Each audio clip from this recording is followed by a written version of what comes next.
बहुत ध्यान से सुनिए सब लोग। तो जयपुर के राजा की पुत्री मदन मोहन जी की सेवा करती थी। मदन मोहन जी को लाड़ लड़ाती, पूरे दिन उन्हीं को सजाती रहती, उन्हीं का श्रृंगार करती, सेवा करती। राजा स्वयं गोविंद देव जी की सेवा करते और उनकी जो पत्नी थी वो गोपीनाथ जी की, मतलब पूरा परिवार ही तीनों ठाकुर की सेवा करते थे। अलग अलग भवन में, अलग अलग महलों में ठाकुर जी विराजते थे। तो राजा की पुत्री का विवाह हुआ करौली राजस्थान में, जहां मदन मोहन जी अभी विराजते हैं। तो राजा की पुत्री का जब विवाह हुआ तो पुत्री से राजा ने कहा, बिटिया ये बताओ तुम्हारा विवाह है, तुमको हम दहेज में क्या दें? वैसे तो हमने सब दिया, लेकिन फिर भी तुम्हारी कोई इच्छा हो तो मांगो। उसने कहा, पिताजी मुझे सबसे ज्यादा प्रेम श्री मदन मोहन जी से है। आप माता जी और पूरा परिवार गोविंद देव जी गोपीनाथ जी की सेवा किया करो। मदन मोहन जी को मैं ले जाऊं अपने साथ, अपने ससुराल में इनकी सेवा करूंगी। बड़ी अच्छी कथा है, ध्यान से सुनना। राजा रोने लगा, अपनी पुत्री के चरणों में सर झुका के बोला, मुझे क्षमा कर दे पुत्री, तू जो मांगेगी सो दूंगा, पर ये मेरे हृदय है, मैं इनको नहीं दे सकता। मैं वृंदावन से मुगलों से बचा करके इनको लेके आया हूं। वैसे तो ठाकुर जी को बचने की कोई आवश्यकता नहीं, ठाकुर जी कृपा करके आए हैं जयपुर में राजा के ऊपर, पर इनको देख करके मेरे प्राण बचते हैं। तू जो मांगेगी सो दे दूंगा। पर मदन मोहन जी बोले, पिताजी गोविंद देव जी गोपीनाथ जी हैं ना आपके पास में, मदन एक ठाकुर जी मुझको दे दो। यहां राजा की जिद हो गई, नहीं दूंगा। पुत्री की जिद हो गई कि मुझे तो चाहिए, नहीं तो मैं विदाई नहीं होंगी। राजा की पत्नी ने भी कहा, अब इतनी कह रही है तो आप दे दीजिए ना, हमारे पास 2 ठाकुर हैं, इनकी सेवा हम करेंगे विस्तार से। और वैसे भी मदन मोहन जी की पूरी सेवा बचपन से उसने ही की है। तो राजा ने एक प्रस्ताव रखा। बोले, अच्छा पुत्री एक काम करते हैं। बोले, क्या? मैं तेरी आंख पे पट्टी बांधूंगा और आंख पे पट्टी बांध करके मदन मोहन जी जैसे 7 स्वरूप तेरे सामने खड़ा करूंगा, जिनमें से 6 स्वरूप जो होंगे वो मैं बनवाऊंगा और 1 स्वरूप वास्तविक मदन मोहन जी होंगे। आंख पे पट्टी बांध करके तुझे स्पर्श करके अगर तूने असली मदन मोहन जी को पहचान लिया तो मैं ये मान जाऊंगा कि तू नहीं, ठाकुर जी तेरे संग जाना चाहते हैं। ठाकुर जी की इच्छा पता चल जाएगी। तो राजकुमारी बोली, ठीक है, आप ये प्रयोजन कीजिए। राजा ने महाराज कारीगरों को बुलवाया और मदन मोहन जी के डिट्टो कॉपी 6 स्वरूप बनवाए और 6 स्वरूप बनवा करके मदन मोहन जी सहित 7 स्वरूपों को खड़ा किया। पुत्री के आंख पर पट्टी बांध दी, एक जैसा इत्र, एक जैसी पोशाक, एक जैसा मुकुट, एक जैसा श्रृंगार, सब कुछ बिल्कुल एक जैसा। और कहा, पुत्री अब तू इनमें से जो 7 में से पहचान लेगी, अगर असली तेने पहचान लिए तो मैं तेरे संग भेज दूंगा। उसने हाँ तो बोल दिया, लेकिन वो कांपने लगी, घबराने लगी। जैसे ही उसने नेत्रबंद किए तो कथा ऐसी है कि वो रात्रि में जब सोई, अगले दिन परीक्षण होना था, तो रात्रि में जब सोई तो बहुत रोई और ठाकुर जी से कहने लगी, नाथ मैं आपसे बहुत प्रेम करती हूं, मैं आपके बगैर नहीं रह सकती, पर मेरे पिताजी की बहुत जिद है। अब कहीं मैं आपको नहीं पहचान पाई, मेरे तो प्राण ही निकल जाएंगे, विदा होना तो बहुत दूर की बात है।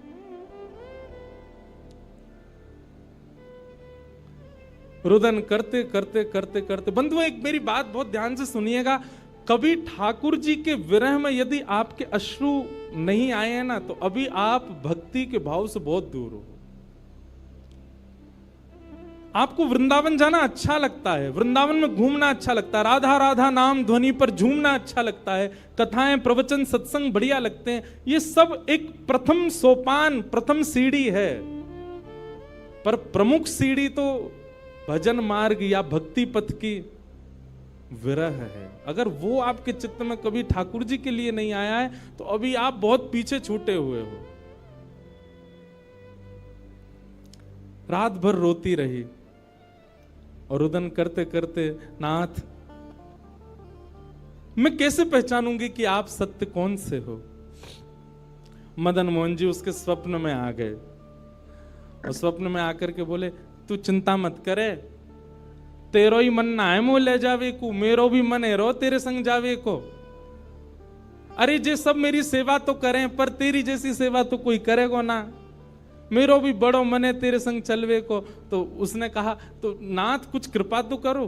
बोले हाँ मैं एक काम करूंगा। बोले कहा, तू सबरे स्वरूपन को जब स्पर्श करेगी ना, तो असली मदन मोहन जो मैं हूं, तू मेरे हाथन को स्पर्श करियो। तो हाथ कैसे? ऐसे। ठाकुर जी त्रिभंग लली ठाकुर जी हैं, तो ठाकुर जी बोले तू मेरे हाथन को स्पर्श करियो, तो जितने मेरे अन्य स्वरूप हैं 6 वो तो ऐसे ही रहेंगे, लेकिन जैसे ही तू वास्तविक मेरे सामने आवेगी, सो मैं अपनी इकन्नी उंगली उठा दूंगा, अपनी कोने वाली उंगली उठा दूंगा।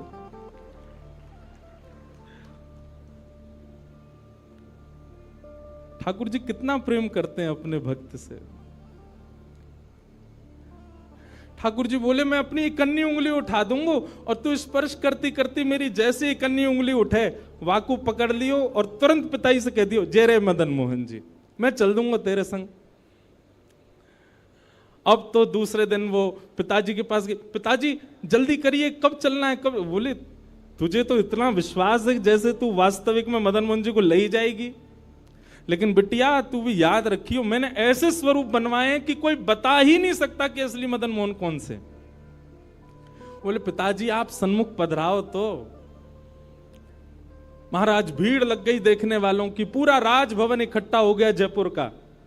7 स्वरूप विराजमान हुए। पुत्री के आंख पर अभी विवाह हुआ, उसका विदाई नहीं हुई है, आंख पर पट्टी बांध करके और कहा जाओ, अगर मदन मोहन जी की इच्छा होगी तो तू ढूंढ ले। अब मदन मोहन जी तो पहले ही बता चुके हैं, ऐसे मिलूंगा। जैसे मानो टीचर पहले ही एग्जाम पेपर लीक कर दे, ये क्वेश्चन आने वाले, तैयार कर आना। उसने जाकर के जैसे स्वरूप स्पर्श करने प्रारंभ किए, पहला बोले ये नहीं है, दूसरा स्पर्श किया, ये भी नहीं है। ठाकुर जी खड़े थे 5वीं पंक्ति में, 5वें वाले थे। तीसरे स्पर्श किए, बोले ये भी नहीं है। चौथे किए, बोले ये भी नहीं है। जैसे ही 5वें का स्पर्श किया और मुखमंडल का स्पर्श किया, गले का स्पर्श किया, वक्ष का स्पर्श कर, जैसे ही ठाकुर जी की भुजा पकड़ी, सो ठाकुर जी ने अपनी इकन्नी उंगली हिला दी। और जैसे ही इकन्नी उंगली हिलाई, उसने तो, पिताजी यही है मदन मोहन जी। आहा, राजा के तो नेत्रों से आंसू गिर गए, चरणों में गिर गए, उठ करके अपनी बिटिया को गले से लगा लिया, कान में बोले बोले मैंने इकन्नी उंगली हिलते हुए देख ली। मुझे ये बात पता चल गई है कि भैया तेरी जिद नहीं है इनको ले जाने की, इनकी भी जिद है तेरे संग जाने की। और महाराज गाजे बाजे रथ में आरूढ़ करके श्री मदन मोहन लाल जी करौली राजस्थान को प्रस्थान किए। बोलो मदन मोहन लाल की। बिहरत निस दिन कुंज गलन में, ब्रज जन मन सुख धाम। मदन मोहन को रूप निरख के, मदन मोहन को रूप निरख, सनातन बल बल जाए। वृंदावन प्यारो वृंदावन, श्री वृंदावन मेरो। ये भैया ऐसे ही भजन नहीं बना है, ये ऐसे ही आपके झूमने के लिए कीर्तन नहीं, ये पूरा वृंदावन समाविष्ट करवा दिया हमारे गिरधर लाल जी ने एक ही पद में। पूरा वृंदावन विराज रहा है। ठाकुर जी जड़ नहीं है। दूसरा स्वरूप क्या है ठाकुर जी का? चैतन्य। कौन है ठाकुर जी? चैतन्य। कई लोग पूछते हैं महाराज जी सेवा का कोई प्रकल्प बताओ, सेवा का कोई भाव बताओ, सेवा कैसे करनी चाहिए, सेवा में क्या होना चाहिए क्या नहीं होना चाहिए। हमारी एक बात सब लोग सुन लीजिए, यहां लगभग सब सेवा वाले ही बैठे हैं। आप ठाकुर जी के प्रति चैतन्य भाव अपने हृदय में प्रगाढ़ कर लो। चैतन्य भाव प्रगाढ़ मतलब ये कोई पाषाण नहीं है, ये कोई प्रतिमा नहीं है, ये कोई धातु नहीं है।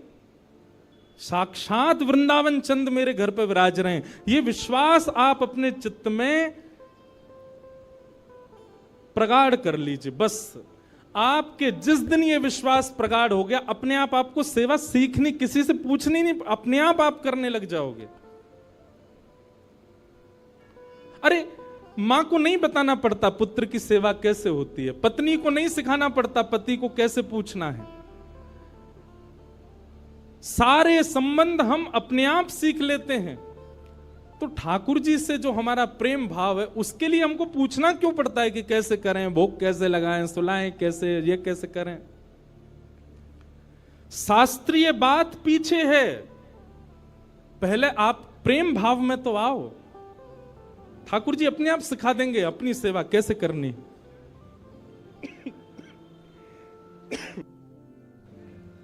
प्रेम भाव, उनके प्रति पाषाण की बुद्धि मत रखो, चैतन्य भाव रखो। जैसे आपके चित्त में चैतन्य भाव आया कि ये तो चलते फिरते उठते बैठते सब करते हैं, केवल मेरे सामने ऐसे खड़े हो जाते हैं मूर्तिमंत होकर के। मानो ये ठाकुर जी मुझसे कह रहे हैं कि तू अपनो इतना प्रेम मुझ को प्रदान कर कि मैं चलन लगूं, मैं फिरन लगूं। सब लोग एक बात याद रखिएगा, जिसके भी घर में ठाकुर जी की सेवा है, ठाकुर जी हमको चैलेंज करते हैं, अगर तो में सामर्थ्य हो तो अपनी भक्ति से, अपने भाव से, अपने समस्त प्रयासों से तू मुझे चलवा के दिखा दे, तू मुझे बुलवा के दिखा दे।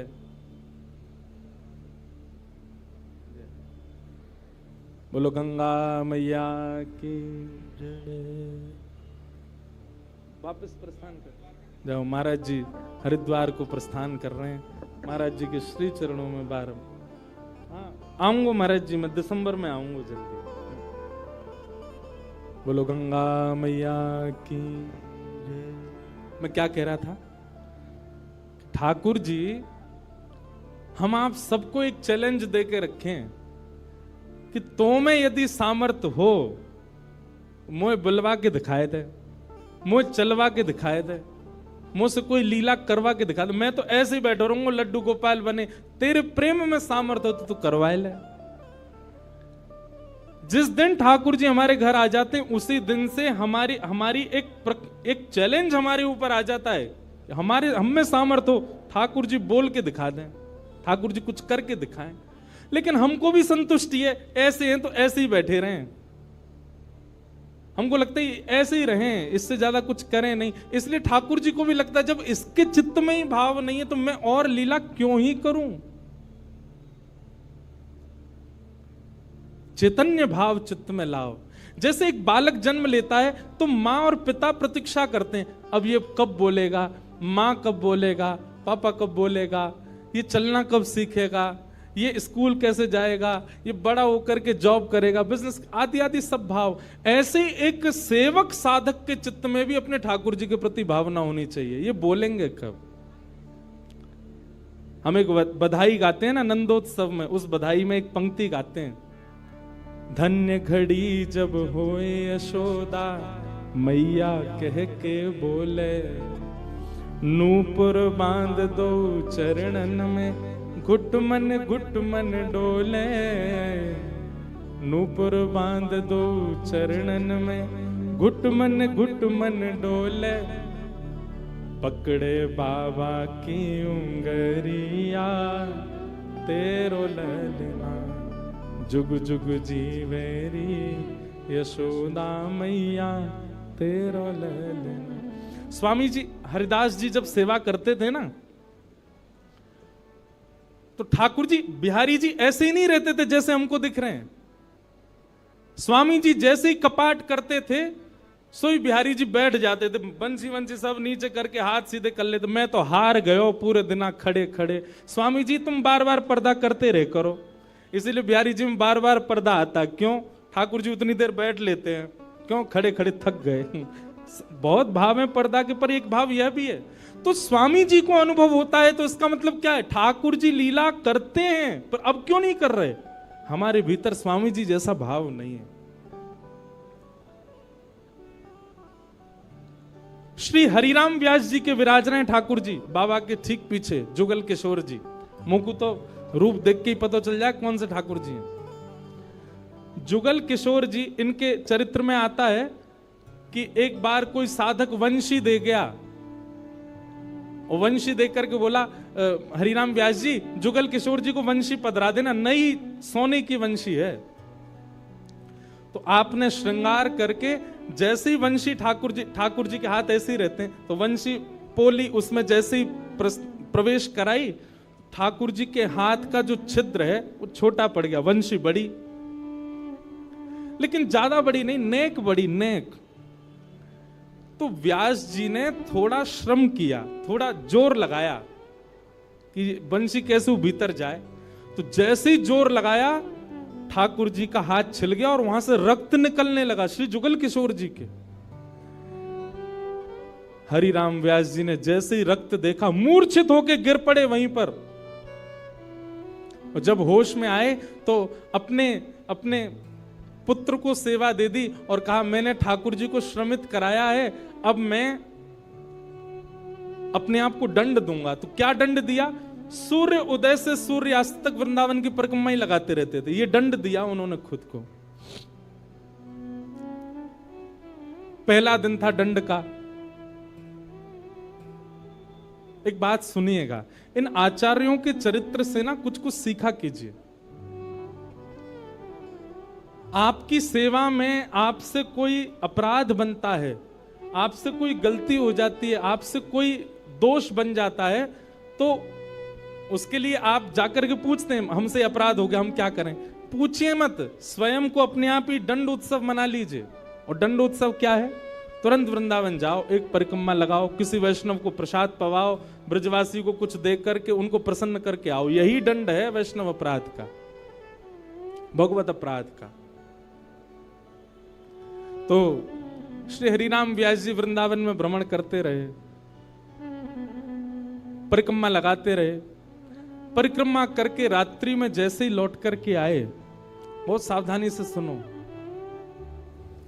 तो शयन का दर्शन करने जब गए तो शयन के दर्शन में आपने क्या देखा कि जुगल किशोर जी ने स्वर्ण की वंशी धारण कर रखी, वही वंशी जो सुबह वो पधराना चाह रहे थे।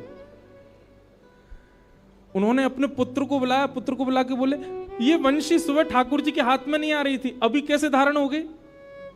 बोले पता नहीं पिताजी, आप तो चले गए थे, मैंने वंशी उठा करके धारण कराई, ठाकुर जी ने धारण कर ली।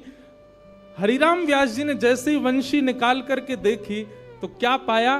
ठाकुर जी ने अपना हाथ ही बड़ा कर लिया वंशी धारण करने के लिए, उनके लिए। अब ताली से काम नहीं चले, हमारे ठाकुर जी करते हैं ऐसे? क्यों नहीं करते? और हम संतुष्ट क्यों हो जाते हैं? जैसी सेवा है उससे हमको प्रसन्नता क्यों हो जाती है? नहीं। ये इस बात का प्रमाण है कि कहीं ना कहीं हमारी भक्ति में, हमारे भाव में, हमारे प्रेम में अभी वो स्तर नहीं आया कि ठाकुर जी उसको स्वीकार कर लें। इसलिए भैया, सबसे पहली बात भक्ति में, सेवा में सबसे पहला प्रकार, ठाकुर जी को आप चैतन्य मानो। वो जड़ नहीं है, वो पीतल के नहीं है, वो अष्टधातु के नहीं है, वो मार्बल के नहीं है, वो साक्षात ठाकुर जी हैं, वो साक्षात चैतन्य है। उनके प्रति चैतन्य बुद्धि आपने धारण कर ली, अपने आप ठाकुर जी अपने आप लीलाएं कराना प्रारंभ कर देंगे। मुझको राधा रमण कर दो वैसा, मुझको राधा, नित्य की प्रार्थना होनी चाहिए ठाकुर जी से। रटू में तेरा नाम यूं आठों याम, रटू में तेरा यूं आठों याम, रटू में तेरा नाम यूं आठों याम,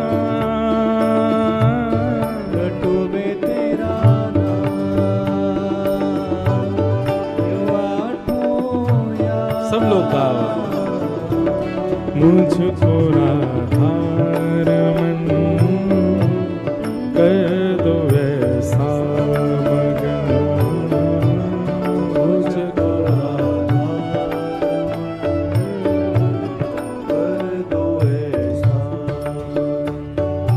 हो करुणा निधान मुझ पे कृपा कर रीजिए, करुणा निधान मुझ पे कृपा कर लीजिए,